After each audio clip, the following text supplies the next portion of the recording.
Hello everybody, and today we are going to be talking about emerging adulthood. Kind of an interesting quote from psychologist Albert Ellis. The best years of your life are the ones in which you decide that your problems are your own. You don't blame them on your mother, the ecology, or the president. You realize that you control your own destiny. And that's what's happening in this stage of emerging adulthood.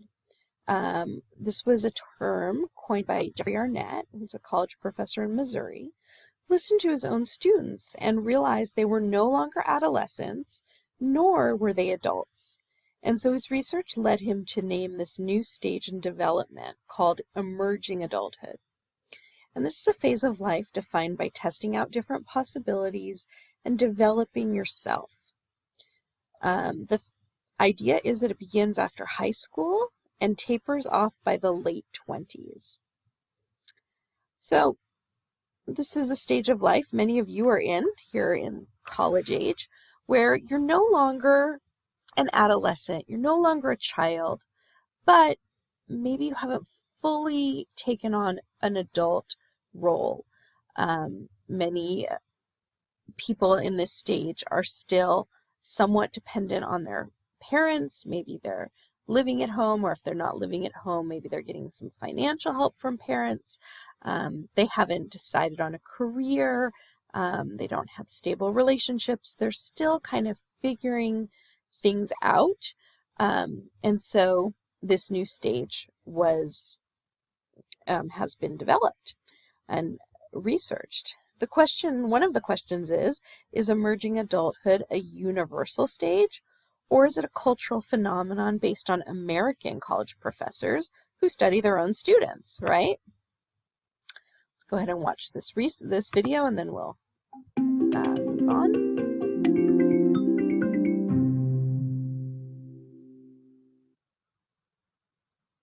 Well, I think that our conceptions of childhood, adolescence, and adulthood are culturally constructed. In some communities, children are married during childhood.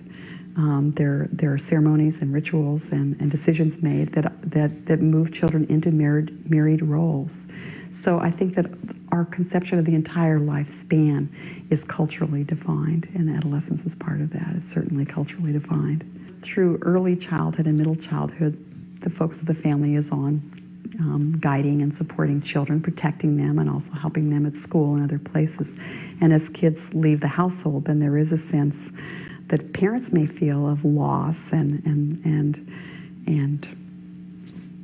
missing a child. And often that last transition from adolescence into young adulthood can be accompanied by stress and even conflict in renegotiating those relationships.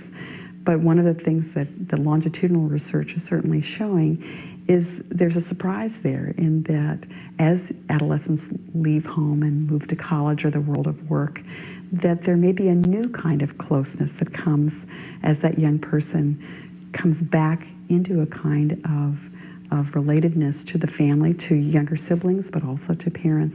That is what some people call a rapprochement, a reapproaching of the family from a new kind of maturity.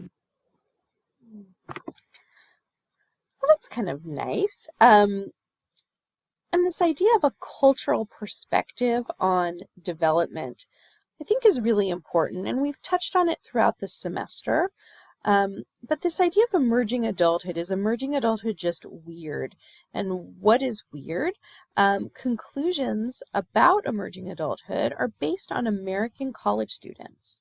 And when we say weird, it's actually an acronym for college students from Western, educated, industrialized, rich democracies. It's a very specific group of individuals on whom most of this research is based.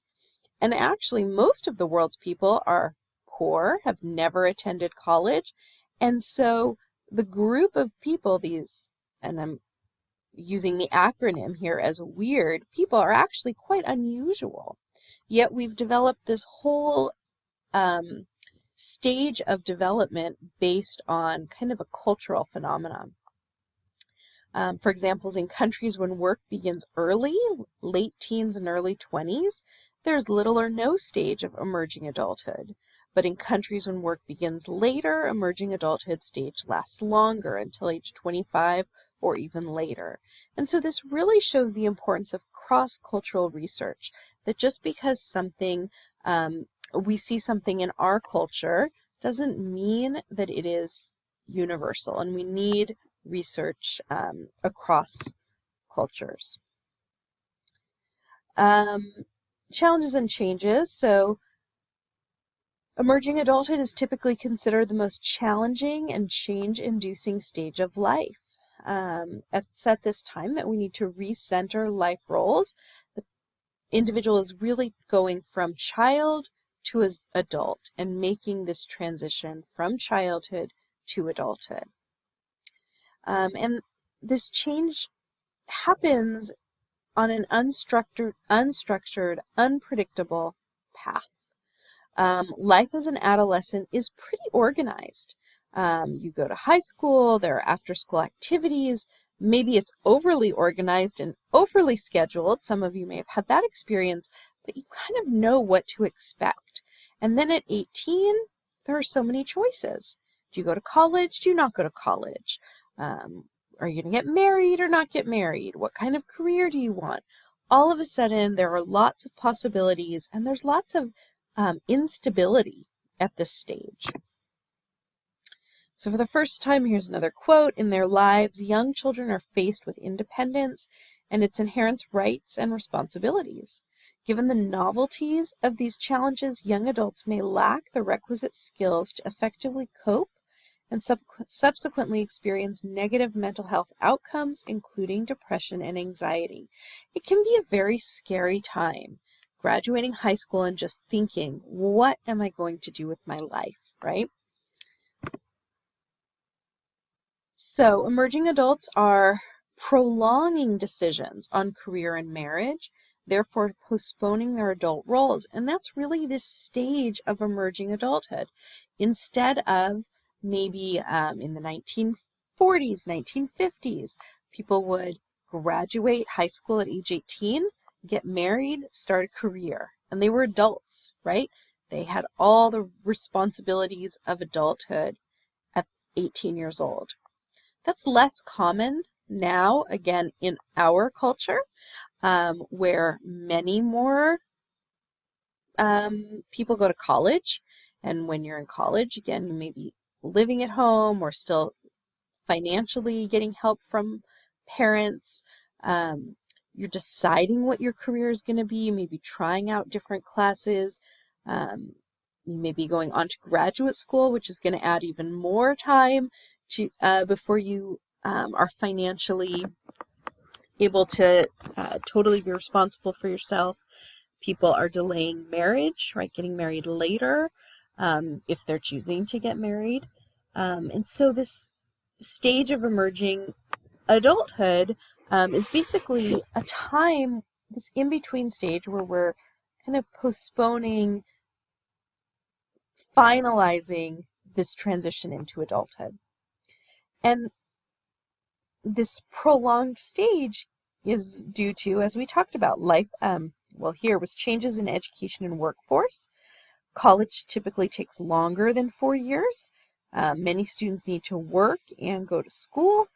And there's need for more education in the workforce, so students may want or need college degrees and then graduate degrees, so education just takes longer.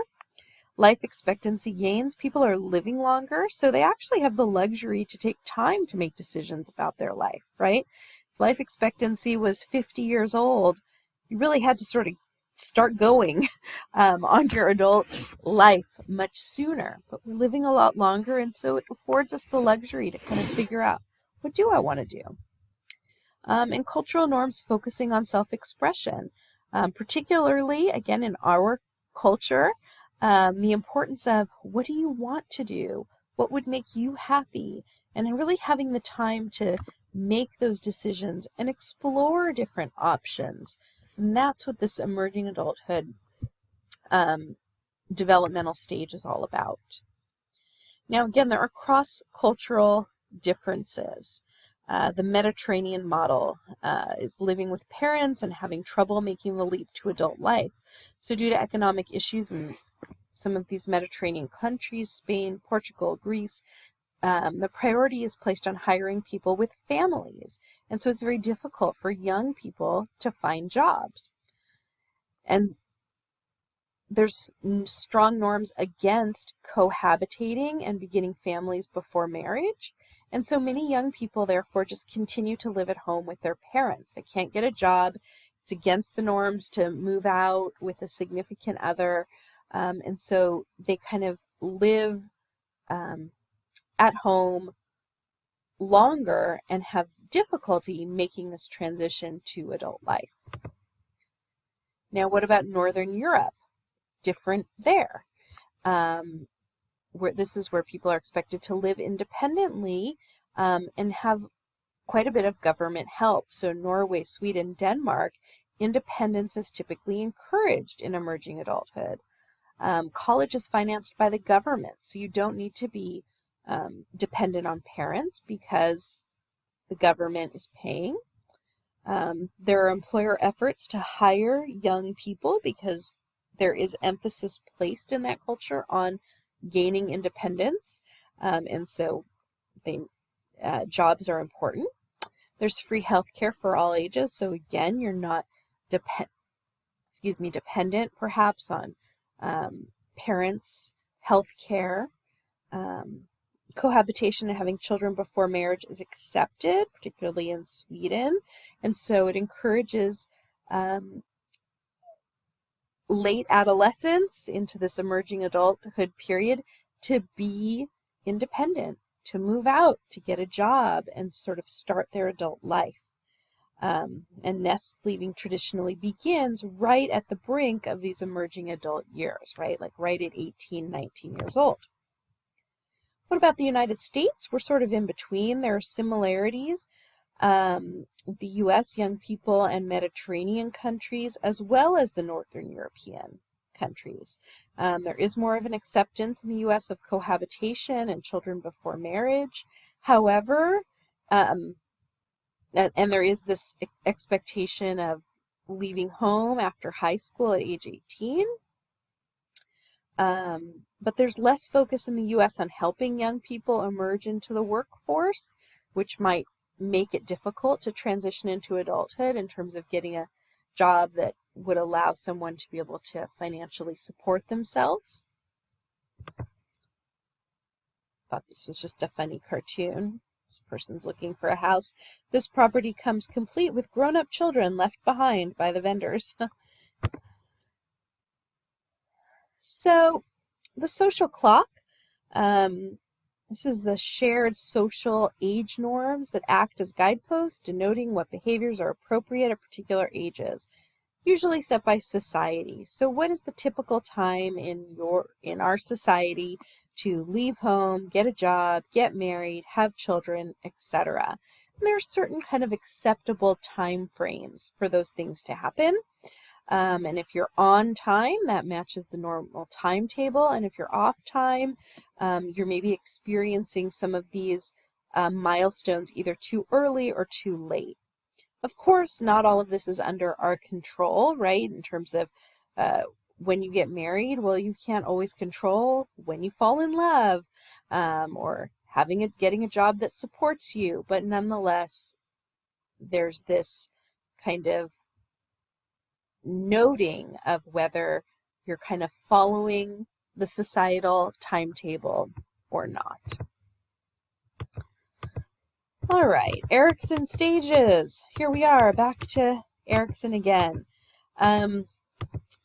We talked about adolescence and identity and role confusion in the last lecture, but we're going to kind of touch on the end of adolescence again and then move into young adulthood.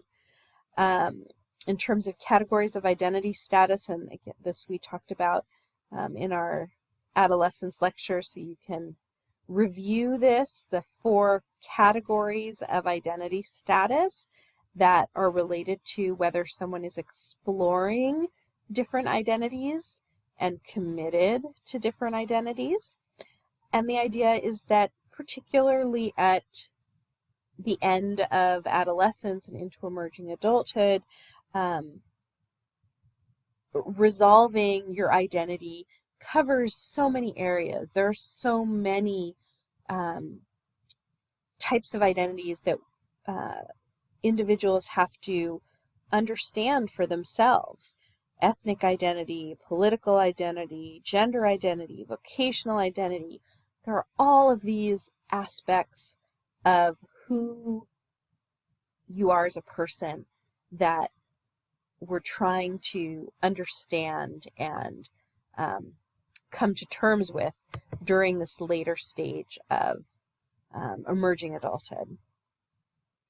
The research showed or hypothesized that individuals moved from diffusion to moratorium to achievement. So let's show here from diffusion, right, where nobody's exploring any identities or committed to any identity, to moratorium, where there's a lot of exploration and then not any commitment yet because you're exploring different identities, to finally achievement. You've already explored and you're committed to some sort of identity.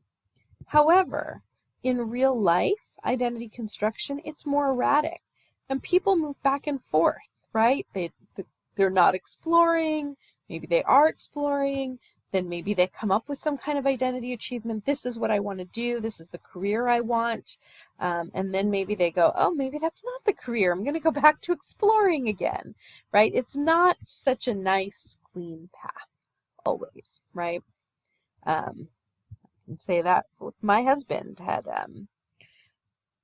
a job when we got engaged, working in the video game industry, and then decided, so he had identity achievement, a video game producer, and then quit his job and said, I don't know what I want to be. Went back to exploring, and now he's a high school teacher, back to achievement. So it's not one directional, one-way path. All right, finding a career. I'm not going to pronounce this name here, but this research suggests that every teenager expects to go to college, practically, and that most expect to have professional careers regardless of gender or socioeconomic status, which is good and bad.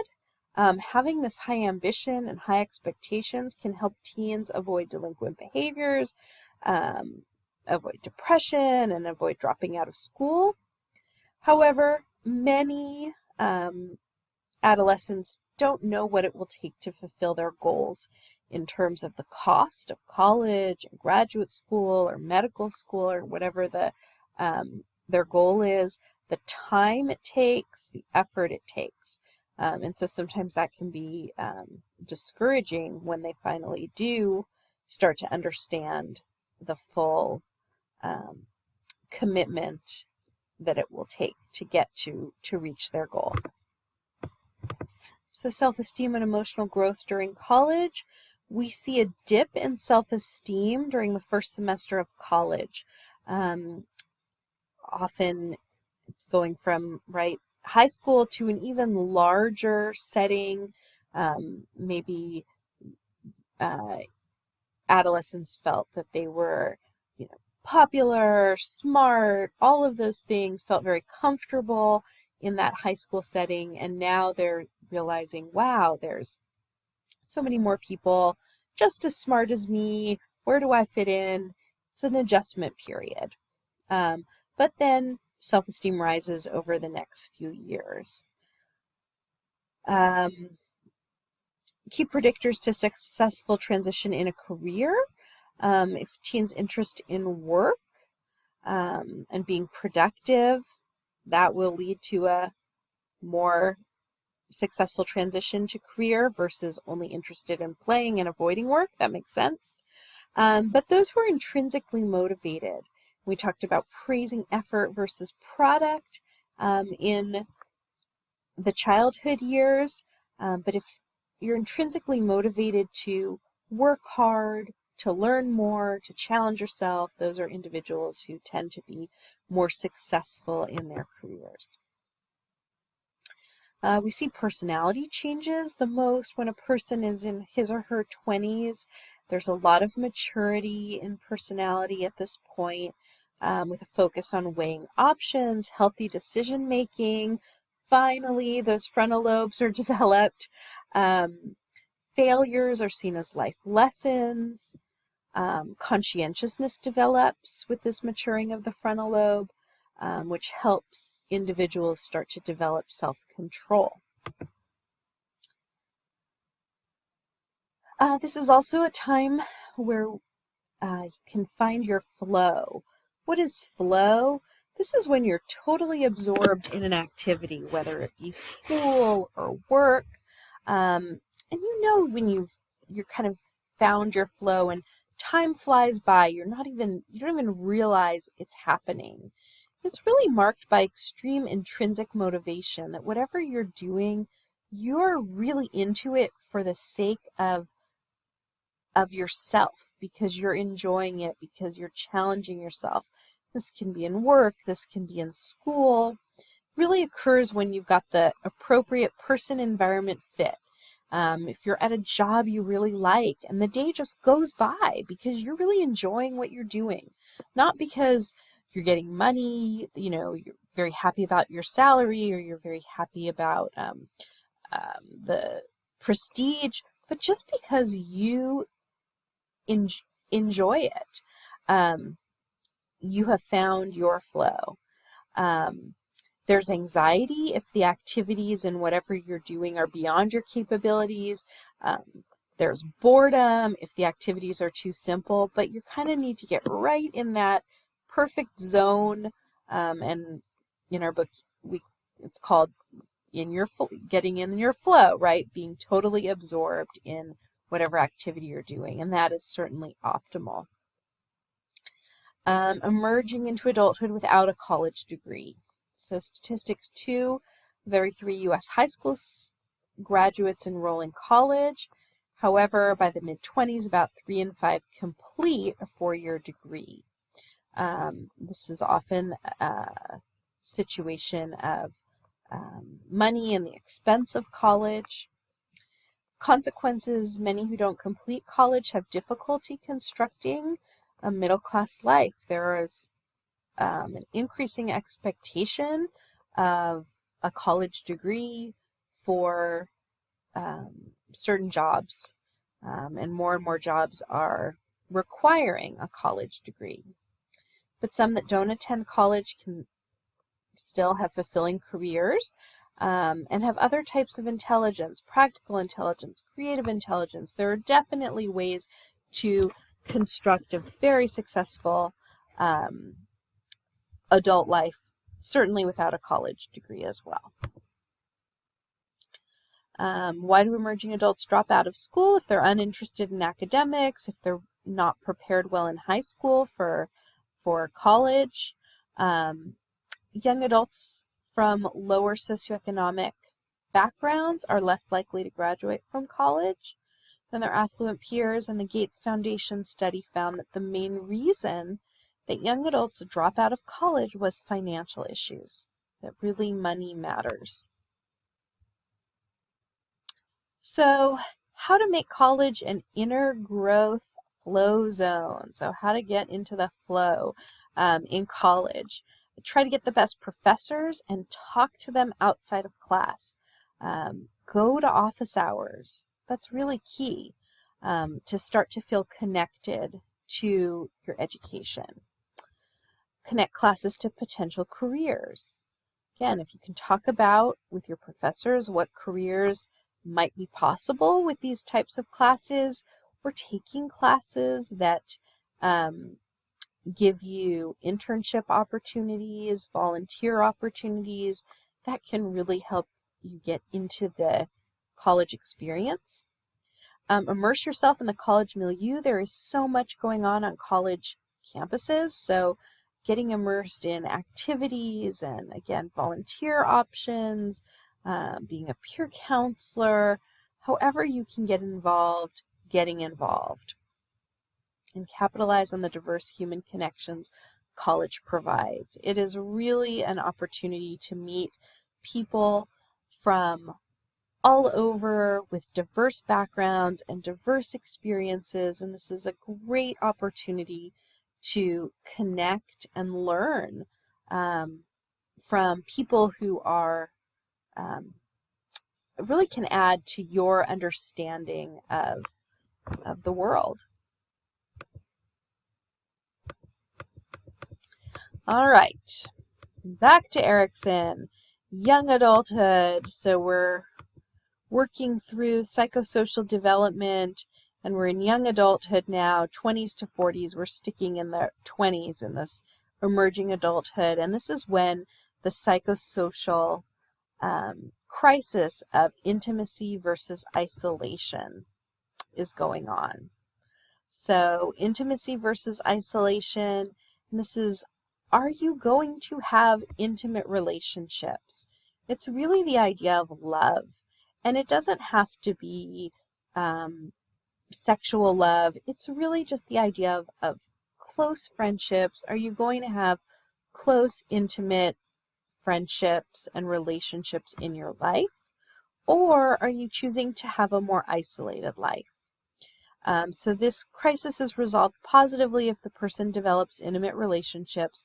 It can be on a physical level, an intellectual level, or an emotional level. And when we talk about intimacy, again, this can be romantic or friendship relationships. Are you choosing to have people, close people in your life?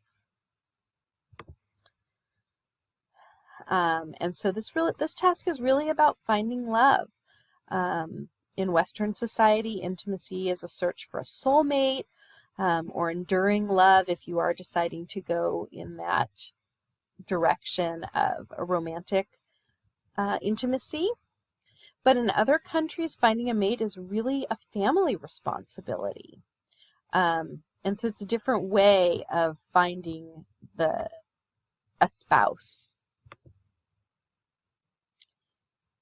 There's also been a lot of shifts in the search for love. There are many more potential partners. 1 in 3 couples have met online. I met my husband online. And they're more likely to be happier. Pretty interesting. Higher willingness to date outside of your own ethnic group. Religious faith is becoming less important in finding a potential partner, and a higher acceptance of same-sex relationships. Speaking of same-sex relationships in adolescence and emerging adulthood, large majority of teens who are open about having same-sex orientation have been insulted, harassed by peers, dumped by friends, and suffered physical attacks. We do know many teens experiment with homosexuality. Keeping one's sexual orientation a secret may lead to loneliness and isolation. Maybe more difficult for struggling or identity confused adolescents. However, even with all this, there are recent positive changes. There is more of an acceptance of sexual minority orientations in the U.S. Schools and community organizations have places where sexual minority youth can talk openly about their experiences, and the internet allows for interactions with others in similar situations. So although there's still a lot of difficulty, perhaps, when people are in same-sex relationships or finding their orientation of the same-sex sexual orientation, there is definitely more acceptance in years. As I said, homophobia still exists, even though there's more acceptance among society and with peers. Coming out to parents, however, may also be a challenge. Again, searching for love in this emerging adult stage. Dating is extended over, again, a longer period of time instead of maybe dating in high school and then marrying your high school sweetheart, that being it, kind of a much shorter, compressed dating time. Now there's an average increase in the age of marriage, approximately 27 years old for females, 30 for males, and so there's a lot more time for dating and a delay in really making a serious love commitment. And that consequence in a delay of marriage and making more serious commitments, more one-night stands, more riskier relationships in the dating realm. Similarity in structured relationship stages. Here's a model of love. This is Murstein's 3-phase mate selection theory. Gosh, it really makes it seem so easy, and we all know it's not. The stimulus phase, we approach people who visually appear to fit us, right? You say, oh, that looks like a person that might be a good match for me. And then we go through the value comparison phase. We date, try to figure out whether we match up according to our values. And then the role phase. Once we've decided this is the one for us, we decide our plans for our shared life. So this is a nice theory. Seems like it kind of makes sense. I don't know how many people go so nicely through all these stages, but nonetheless, a good basic theory. Similarities are important in relationships. Research finds that opposites, in fact, do not attract, that the best matches are made on the basis of similarity. And who we choose to be in our lives are often based on our ideal self. Kind of who do we want to be, and if that person shares those characteristics of what you think is ideal in a partner. So people in more enduring, happy relationships see their loved ones through rose-colored glasses. And review of research studies regarding dating years indicates several predictors of positive relationships. So being intensely committed to one's mate, idealizing your partner, and having the support of your family and friends. Oh, back to Facebook, huh? What about a Facebook romance?